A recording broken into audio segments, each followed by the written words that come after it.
Hello, I'm Senator Patty Murray from the great state of Washington. Earlier this year, the first confirmed U.S. case of COVID-19 was diagnosed in my state. And since then, life for families across the country has been turned upside down. I know this year has been incredibly hard for so many reasons. People have fallen sick with this virus. They've lost jobs because of it. They have struggled to make ends meet. They have lost loved ones.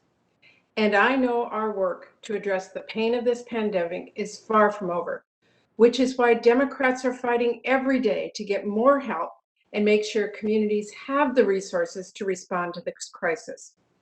Things seem very difficult now, but I want you to know there is a reason for hope too.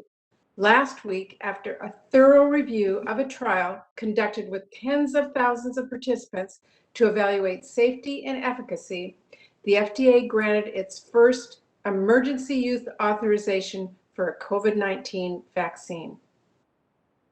While this is an historic scientific breakthrough, it did not happen overnight, and it was not a fluke.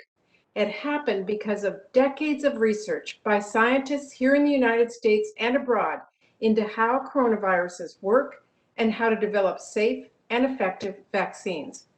We can all be proud of the investments our country has made in life-saving medical research and of our scientists and doctors who have worked tirelessly and carefully to develop and evaluate this vaccine and who are leading us out of this crisis.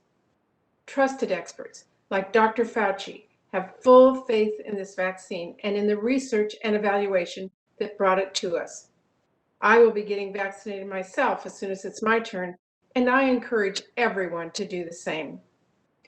But while this vaccine is good news for our country, it is far from mission accomplished. There is so much more work to do, and even the best vaccine can only protect you if you actually get it.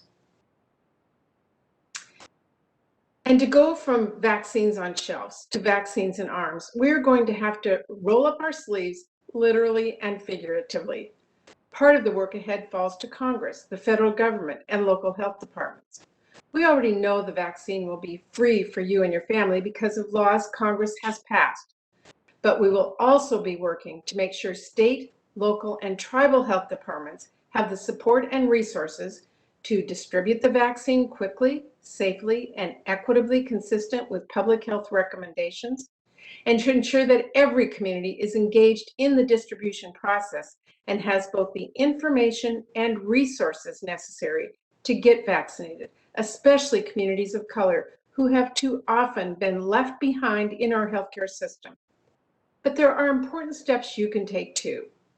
First, it is critical we all continue to follow public health guidance and take the simple, common sense steps we know can help people stay safe. And that means continuing to wash your hands, wear a mask, maintain your distance, and avoid large gatherings. Because while we have a vaccine, new cases and deaths are at all-time highs. The end of this pandemic may be in sight, but it is up to all of us to help get there safely by doubling down on those life-saving steps in the months ahead. Second, we know that making sure people get this vaccine also means making sure they get accurate, science-based information about it. Unfortunately, there is a lot of misinformation, and fighting it with facts and science is an important part of how we are going to fight and end this pandemic in the months ahead. If you have questions, turn to trusted experts like the CDC, your local public health department, or your healthcare provider. This is so important because vaccines have the greatest impact when we are able to use them to establish population immunity, where we are each a piece of the armor that protects not just individuals, but whole countries. The heartbreak of this pandemic has touched all of us, and it's going to take all of us to finally put it to an end.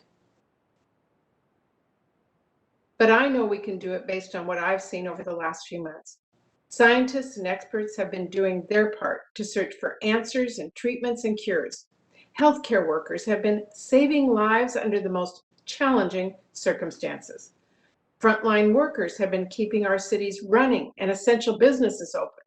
Schools have been adapting to try and keep families safe and students learning. Neighbors and friends have been checking in on each other, helping pick up groceries, and pitching in however they can. So many of us have stepped up and looked out for each other, not just ourselves. It is that spirit that will help us end this pandemic and build back stronger and fairer for the future. And that leaves me looking forward to seeing what we can accomplish working together in the years ahead. Thank you.